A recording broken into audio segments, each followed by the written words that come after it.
எம்பெருமான் முருகனின் அருளால் நீங்காத பாரமும் இல்லை, தீராத பாவமும் இல்லை. எம்பெருமான் முருகன் கந்தனே உன்னோடு இருக்க இனி உன் வாழ்வில் தடைகள் இல்லை. நீ எடுக்கும் காரியங்கள் அனைத்தும் வெற்றியே.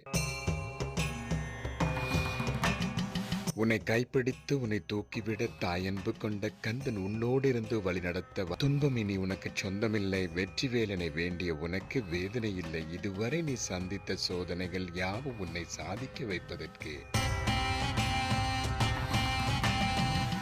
நினைவுகள் பாரமாகலாம், இதுவரை உன்னோடு இருந்த சொந்தங்களும் தூரமாகலாம். ஆனாலும் நீங்காத கந்தனின் அருள் உன்னோடு இருக்க நீ அனைவரும் அன்னார்ந்து பார்க்கும் அளவுக்கு தொடர் வெற்றியினால் சாதிக்கலாம். நீ தடுக்கி விழுந்ததால் நீ தரம் தாழ்ந்து போகவில்லை. நீ பட்ட காயங்கள் உன்னை வலிமையாக்கியது, உன் வெற்றியை உறுதியாக்கியது. எம்பெருமான் கந்தன் நிச்சய வெற்றியை தரும் வெற்றி வேலன் உன்னோடு இருக்க எந்த தீவினைகளும் உன் வெற்றியின் பயணத்தை தடுக்கவே முடியும்.